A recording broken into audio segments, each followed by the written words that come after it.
جو ہے وہ امام ترمذی کیا لکھتے ہیں؟ وقال النعمان ابو حنیفہ لا تصلی صلاۃ الاستسقاء، وہ کہتے ہیں کہ ابو حنیفہ یہ کہتے ہیں کہ نماز استسقاء نہیں پڑھنی چاہیے۔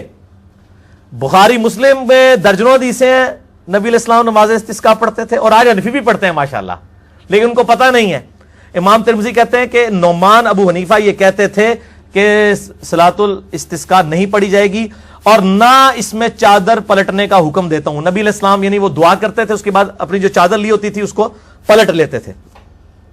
بلکہ وہ سارے دعا کریں گے اور واپس لوٹ جائیں گے۔ وہ کہتے ہیں بارش کے لیے صرف دعا کی جائے، نماز نہ پڑھی جائے۔ امام حنیفہ یہ کہتے ہیں۔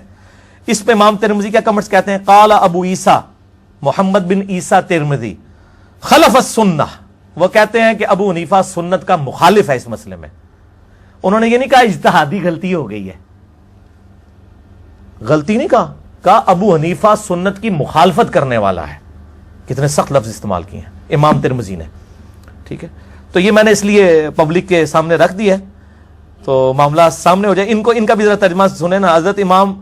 نعمان ابو حنیفہ فرماتے ہیں استسقاء کے لیے نماز نہیں پڑھی جائے گی، نہ چادر پلٹنے کا حکم دیتا ہوں، بلکہ سارے دعا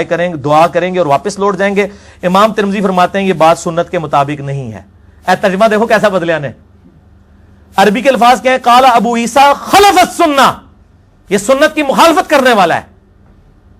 اس الفاظ کی انٹینسٹی اور یہ انٹینسٹی کہ یہ سنت کے مطابق نہیں ہے، کیڈا فرق ہے۔ تسی جو مرضی کرو، اللہ دے بندو، میں نہیں کہنا باندر ہاتھ بندوق آ گئی ہے، ٹھیک ہے؟ یہ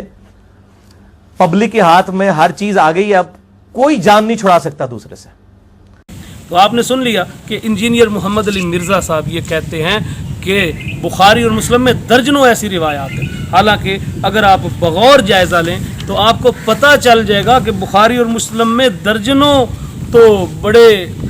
دور کی بات ہے، نصف درجن بھی روایات ایسی نہیں ہیں جس سے یہ ثابت ہو کہ نبی علیہ السلام نے استسقاء کے لیے نماز پڑھی۔ بخاری شریف میں 1024 اور بخاری شریف میں 1012 اور بخاری شریف میں 1025، یہ 3 روایات اس بات پر دلالت کرتی ہیں کہ نبی صلی اللہ علیہ وسلم نے نماز استسقاء کے لیے باجماعت نماز پڑھی، اور باقی روایات اس بات پر دلالت کرتی ہیں کہ آپ نے صرف دعا کی۔ تو جو شخص کہہ رہا ہے کہ بخاری اور مسلم میں درجنوں روایات، اس شخص کی جہالت اور اس کے جھوٹ کا عالم دیکھیے کہ بمشکل 3 روایات ہیں۔ ہاں ایک روایت 1022 وہ صرف عبداللہ بن یزید صحابی کا نماز استسقاء کے لیے پڑھنا اور ان کے دوستوں کا نکل کر جانا ثابت ہے، نبی صلی اللہ علیہ وسلم کی روایت حدیث سے وہ بھی ثابت نہیں ہے۔ تو گویا 3 روایات ہیں کہ جو نصف درجن بھی نہیں بنتی، درجن تو بڑے دور کی بات ہے۔ اب اس نے چونکہ بخاری کے ساتھ مسلم کا بھی نام لیا ہے تو صحیح مسلم میں صرف 2 روایات ہیں جس سے نبی علیہ السلام کا نماز استسقاء کا باجماعت پڑھنا ثابت ہوتا ہے۔ لیجئے یہ اس شخص کی دلائل کا حال ہے۔ اب میں آپ کے سامنے امام ابو حنیفہ رحمہ اللہ کے مسلک کی دلیل احادیث سے پیش کرتا ہوں کہ نبی صلی اللہ تعالیٰ علیہ وآلہ وسلم بھی نماز استسقاء میں زیادہ تر آپ دعا فرمایا کرتے تھے، اور اس کے لیے پہلی دلیل تو صحیح بخاری شریف کی روایت ہے، اور امام بخاری نے اس روایت کو حضرت انس سے روایت کیا ہے، اور حضرت انس رضی اللہ تعالیٰ عنہ کی اس روایت کو صحیح بخاری میں مختلف نمبرز کے تحت بیان کیا گیا ہے۔ مثال کے طور پر 1029، 1021، 1018، 1015، 1013 اور 1033 میں ایک ہی یہی روایت بیان ہوئی ہے، اور اتنی کثرت سے آئی ہے۔ تو اس روایت کا اتنے بہت سارے راویوں سے کثرت کے ساتھ آنا اس بات پر دلالت کرتا ہے کہ نماز استسقاء میں جس چیز کو سنت کا درجہ حاصل ہے، اکثری معمول آپ صلی اللہ علیہ وسلم کا وہ دعا اور استغفار کرنا۔ انس فرماتے ہیں کہ ہم مسجد نبوی میں بیٹھے تھے، جمعہ کا دن تھا، نبی علیہ السلام ممبر پر جلوہ افروز تھے، تو ایک شخص آپ کے خطبے کے دوران بول پڑا کہ اللہ کے رسول صلی اللہ تعالیٰ علیہ وآلہ وسلم ہمارے مال ہلاک ہو گئے اور ہمارے رستے منقطع ہو گئے، آپ اللہ سے دعا کیجئے کہ اللہ بران رحمت کا نزول فرمائے۔ آپ صلی اللہ علیہ وسلم نے خطبے کے دوران فرمایا کہ اے اللہ بارش نازل فرما، اے اللہ بارش نازل فرما، اے اللہ بارش نازل فرما۔ تو انس فرماتے ہیں کہ اس وقت آسمان پر بارش کا کوئی ٹکڑا نہیں تھا، حتیٰ کہ ہمارے اور صلا پہاڑی جو تھی اس کے درمیان کوئی بادل کا ٹکڑا نہیں تھا، حتیٰ کہ ایک تھوڑا سا آسمان سے بادل نمودار ہوا، پھر وہ بارش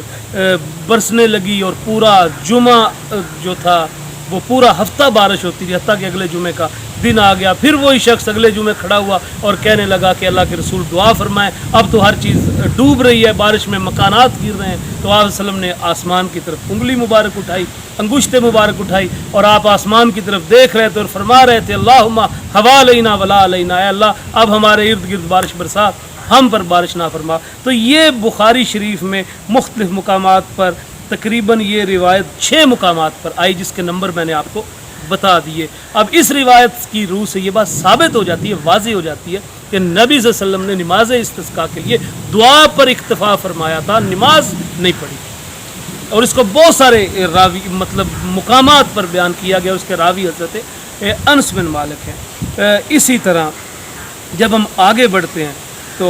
1031 نمبر روایت ہے،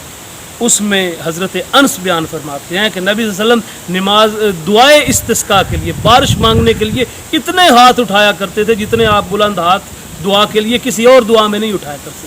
تو اس 1031 میں بھی نبی صلی اللہ علیہ وسلم کے ہاتھ مبارک اٹھا کر دعا مانگنے کا ثبوت ملتا ہے۔ اسی طرح صحیح بخاری کی 1023 نمبر روایت میں عبداللہ بن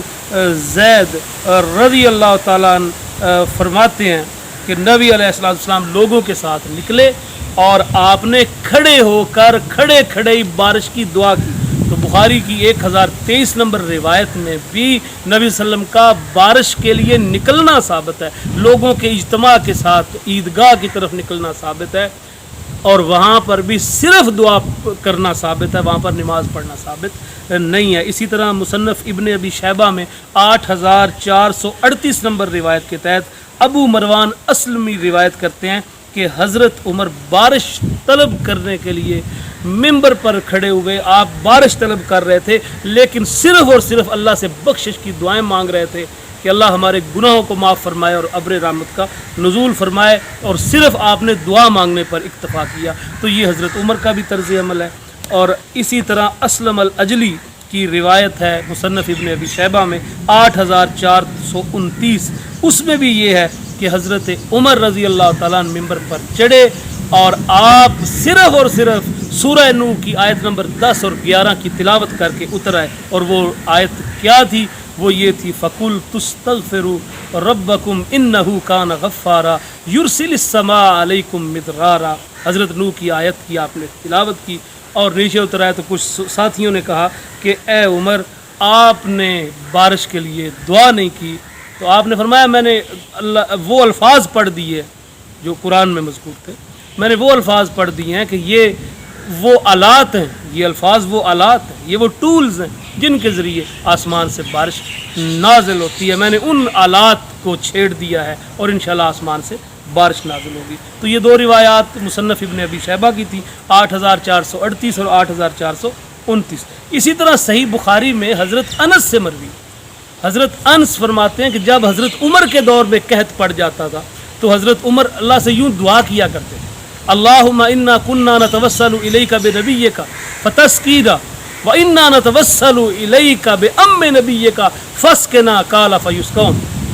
حضرت انس کہتے ہیں حضرت عمر ان الفاظ سے دعا کرتے تھے، اے اللہ جب ہمیں نبی صلی اللہ علیہ وسلم کے زمانے میں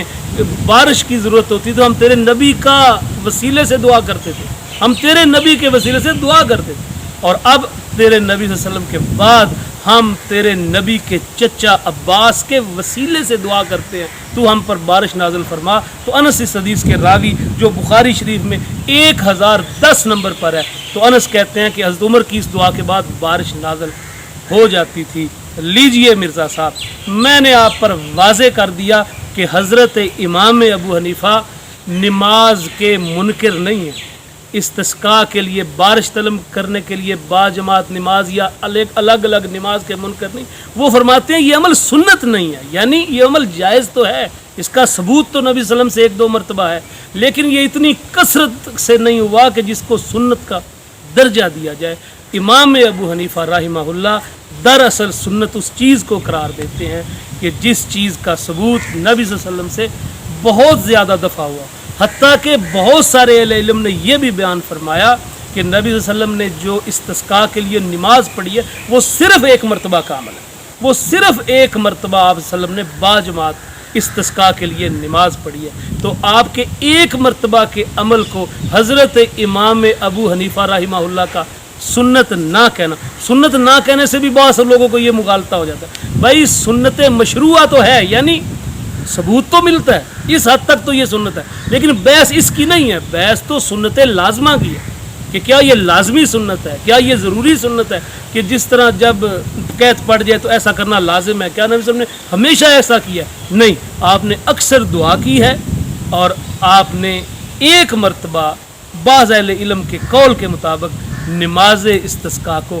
باجماعت ادا کیا ہے، اور اسی لیے احناف کے نزدیک، حنفیوں کے نزدیک اسے جماعت سے ادا کرنا بھی جائز ہے، الگ الگ نماز پڑھنا بھی جائز ہے، لیکن سب سے افضل یہ ہے کہ اس کے لیے دعا کی جائے۔ وَأَقُولُ قَوْلِي هَٰذَا وَأَسْتَغْفِرُ لِلْمُؤْمِنِينَ وَالْمُؤْمِنَاتِ۔